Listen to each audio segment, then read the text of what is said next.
तुर्क सदर ने इसराइल को दहशतगर्द रियासत करार दे दिया। इस्तांबुल में ओआईसी वज़ीर ख़ारजा इजलास से खिताब में रजब तय्यिब एर्दोगान ने कहा कि यकीन है फतह ईरान का मुकद्दर होगी। इसराइल ने कत्ल और नस्ल कुशी की पॉलिसी जारी रखी हुई है। सेहूनी रियासत अमन की राह में सबसे बड़ी रुकावट है। इसके हाथ मुसलमानों के खून से रंगे हैं। नेतन्याहू का मकसद ईरान अमेरिका मुज़ाकरात सबूताज करना था। ईरान पर हमले से साबित हो गया इसराइल अमन के लिए बड़ा खतरा है। इसराइल की अपनी न्यूक्लियर सरगर्मियों का कोई हिसाब नहीं। मगरबी ताकतें भी इसराइल की हिमायती हैं।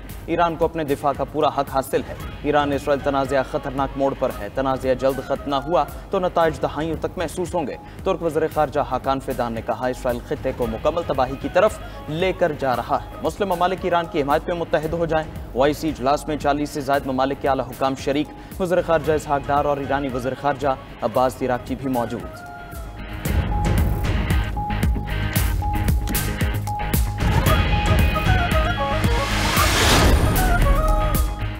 इजराइल का कुद्स फोर्स के सरबराह सईद एज़दी को शहीद करने का दावा। एक और ईरानी एटमी साइंसदान डॉक्टर सैयद एसर तब्बा को अहलिया समेत कत्ल कर दिया। इजराइल का इस्फहान में एक बार फिर न्यूक्लियर साइट पर हमला। तेहरान, कुम व शहर अस्फहान समेत कई ईरानी शहरों पर बमबारी। शिराज में ईरानी फौजी तनसीब को निशाना बनाया। इजरायली फजाइया की बमबारी से मुतादिद इमारतों में आग लग गई। खुर्रमाबाद में पासदारान इंक़िलाब के 5 एहलकार शहीद। खुज़िस्तान और कुम में रिहायशी इमारतों पर हमलों में 6 अफराद शहीद। इजरायली हमलों में शहीद ईरानियों की तादाद 430 तक जा पहुंची। 3500 से ज़ायद ईरानी जख्मी। ईरानी वज़ीर सेहत मोहम्मद रजा जफर का कहना है कि इजराइल अस्पतालों और एम्बुलेंसेस को निशाना बना रहा है। 3 अस्पतालों पर हमले में 2 हेल्थ वर्कर्स और 1 बच्चा शहीद हुआ। इजरायली वज़ीर दिफा के मुताबिक फ़ज़ाई कार्रवाई में ईरानी सिक्योरिटी मरकज़ तबाह कर दिया।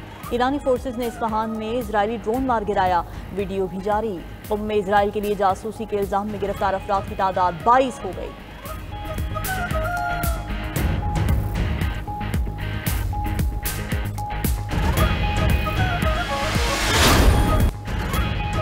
ईरानी मिसाइल हमलों की 18वीं लहर से इसराइल लर्ज उठा। तल अबीब और हैफा समेत दीगर इसराइली इलाकों में धमाके। फौजी मराकज़, फ़ज़ाई अड्डे, कमांड एंड कंट्रोल मराकज़ को निशाना बनाया गया। इसराइली मीडिया के मुताबिक दारुल हुकूमत तल अबीब में जोरदार धमाके सुने गए। ईरान से फायर किए गए मिसाइल वस्ती इसराइल के इलाके डैनगश में भी गिरे। मिसाइल के टुकड़े लगने से डैनगश में रिहायशी इमारत में आग लग गई। ईरान ने दिमोना में एटमी रिएक्टर पर भी मिसाइल हमला किया। इसराइली शहर बैतशियान को भी ईरानी ड्रोन्स ने निशाना बनाया। इसराइली फौज की भी ईरानी हमलों में तबाही की तस्दीक। इसराइल के दिफाई निज़ाम अपने ही शहरियों को निशाना बनाने लगा। इंटरसेप्शन मिसाइल तल अबीब की इमारत को जा लगा। अमरीकी जरीदे वॉल स्ट्रीट जर्नल के मुताबिक इसराइल दिफाई निज़ाम पर रोजाना $20 करोड़ खर्च कर रहा है। ईरान के खातिमुल अंबिया हेडक्वार्टर्स के तर्जुमान का कहना है ईरान के हैरतअंगेज हमले इसराइल को घुटने टेकने पर मजबूर कर देंगे। अमरीका जंग में आया तो उसके फौजी अड्डे भी खतरे में होंगे। ईरान ने मिसाइलों में कमी का इसराइली प्रोपेगेंडा मुस्तरद कर दिया।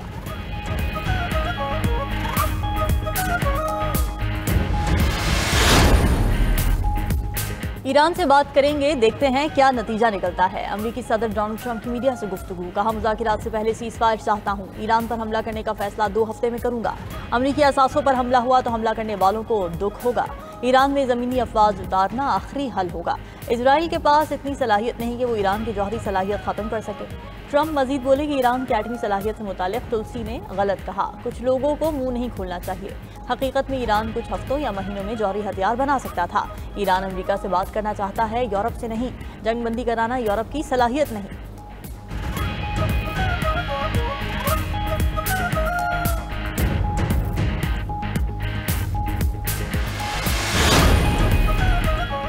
पाकिस्तान ने अमेरिकी सदर ट्रंप को पीस नोबेल प्राइज 2026 के लिए नामजद करने की सिफारिश कर दी। हुकूमत पाकिस्तान का कहना है सदर ट्रंप की मुदाखलत से पाकिस्तान भारत जंग टल गई। आलमी बरादरी ने भारत की बिला इश्तियाल और गैर कानूनी जारहियत को देखा। पाकिस्तान ने अपने दिफा के बुनियादी हक को इस्तेमाल करते हुए ऑपरेशन बुनियान मरसूस शुरू किया।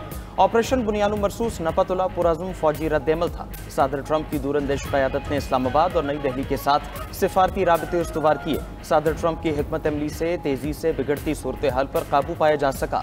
हुकूमत पाकिस्तान ने सदर ट्रंप की जानिब से मसला जम्मू कश्मीर के पुरअमन हल की पेशकश को भी सराहा। कहा कश्मीर का तनाज़ा जनूबी एशिया में अदम इस्तेहकाम की जड़ है। हल अक़वाम मुत्तहिदा की करारदादों के मुताबिक होना जरूरी है। सदर ट्रंप ने मीडिया से गुफ्तगू करते हुए कहा कि पाकिस्तान और भारत के दरमियान जंग बंदी कराई। पाकिस्तान भारत की जंग बंद कराने पर उन्हें नोबेल प्राइज मिलना चाहिए, मगर नोबेल प्राइज सिर्फ लिबरल्स को मिलता है। ये लोग मुझे नहीं देंगे।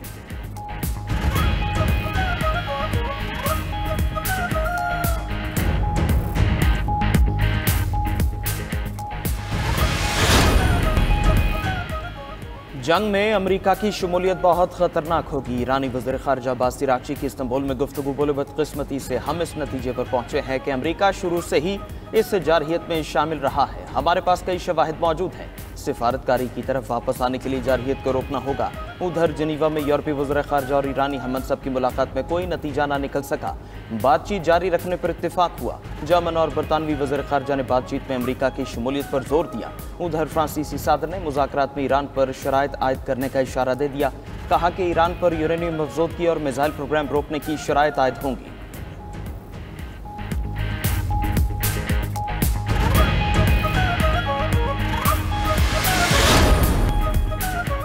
अक़वाम मुत्तहिदा का इसराइल और ईरान से फौरी जंग बंदी का मुतालबा। सलामती काउंसिल इजलास में एंटोनियो गुतेरेस ने कहा, तनाज़ा बढ़ गया तो कोई कंट्रोल नहीं कर सकेगा। ईरान बारहा कह चुका कि वो एटमी हथियार नहीं बना रहा। कशीदगी का हल सिर्फ सिफारतकारी में है। हमको मौका देकर जंग से गुरेज किया जाए। पाकिस्तान की एक बार फिर ईरान की भरपूर हिमायत। आसिम इफ्तिखार बोले, इसराइली हमले ईरानी खुद मुख्तारी और आलमी कवानीन की खिलाफ वर्जी है। सलामती काउंसिल ईरान पर इसराइली हमलों की गैर मशरूत और दो टोक मजम्मत करे।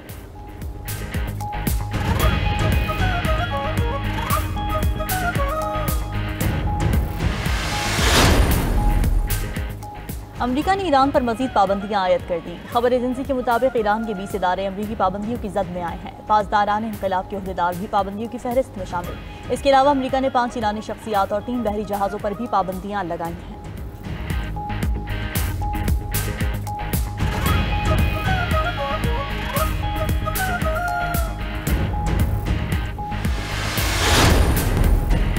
अमेरिका ने ईरान पर हमला किया तो इलाकाई जंग में डूब जाएगा। CIA के साबिक डायरेक्टर लियोन पैनेटा का कहना है कि अमेरिका को खबरदार करते हैं कि ईरान अमेरिकी हमले के जवाब में लाजमी कार्रवाई करेगा। सिर्फ फ़ज़ाई हमला भी अमेरिका को ईरान के खिलाफ जंग में शामिल कर देगा। लियोन पैनेटा ने मजीद कहा कि अमेरिका ईरान के खिलाफ जंग का हिस्सा बनने की गलती हरगिज़ न करे। ट्रंप को इराक़ जंग से सबक सीखने की ज़रूरत है। इराक़ जंग में शामिल होना अमेरिका की खौफनाक गलती थी।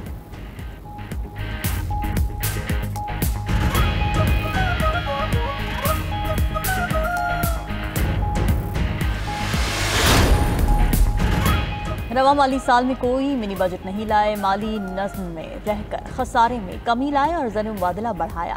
आइंदा भी कोशिश है गैर ज़रूरी अखराजात कम हो और आमदनी बढ़ाई जाए। वज़ीर ख़जाना मोहम्मद औरंगज़ेब का सेनेट में इज़हार ख्याल। बोले, दरामदशुदा सोलर पैनल्स पर सेल्स टैक्स 18% से कम करके 10% तजवीज़ कर दिया। इक़दाम मकामी सोलर पैनल्स इंडस्ट्री के फ़रोग़ के लिए किया गया। जो टैक्स लगेगा उसका इतलाक़ 46% दरामदी सोलर पैनल्स के पुर्जा जात पर होगा। इम्पोर्टेड सोलर पैनल्स की कीमत में सिर्फ 4.6% इजाफा होगा।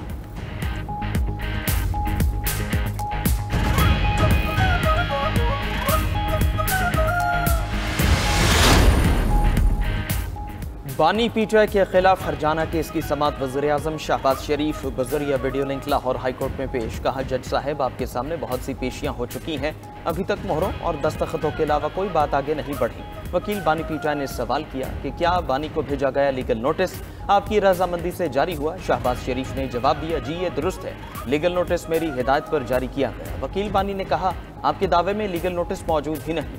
वकील शहबाज शरीफ ने कहा, अदालत हमें इजाज़त दे कि हम लीगल नोटिस पेश कर सकें। अदालत की दरख्वास्त दायर करने की हिदायत। समाअत 23 जून तक मुलतवी।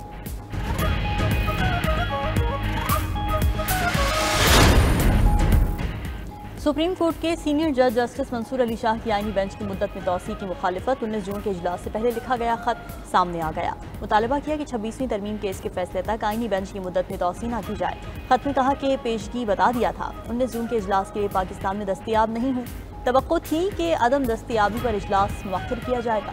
माजी में एग्जीक्यूटिव मेंबरान की अदम मौजूदगी पर इजलास मुअख्खर हो चुका है। 26वीं तरमीम फैसले से पहले तौसी बहरान को मजीद गहरा करेगी। ये तनाज़ा इदारे की साख और इस पर अवामी एतबार को तबाह कर रहा है। आईनी बेंच में शमूलियत का मयार और पैमाना भी तय किया जाए।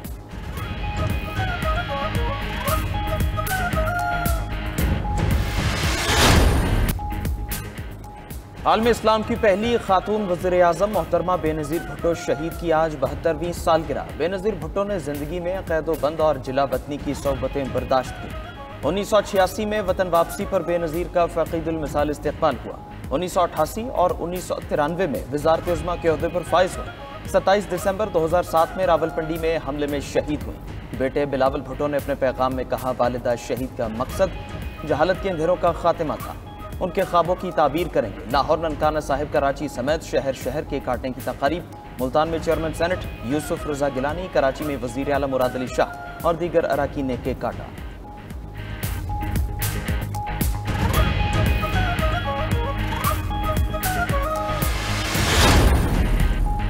मेयर कराची ने बल्दिया उज़्मा कराची के पहले बेस्ट रिजॉर्ट का इफ्तिताह कर दिया। पब्लिक प्राइवेट पार्टनरशिप के तहत बनाया गया रिजॉर्ट 6 माह में मुकम्मल हुआ। ऐसी सहूलियात मैसर होंगी कि लोगों को थाईलैंड, मलेशिया और दुबई जाने की ज़रूरत नहीं होगी।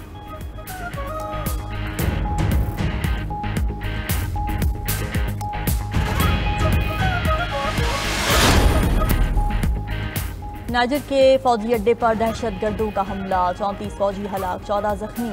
दहशतगर्द 8 गाड़ियों और 200 मोटरसाइकिलों पर आए। मगरबी कस्बे बनीवेंगो में फौजी अड्डे को निशाना बनाया।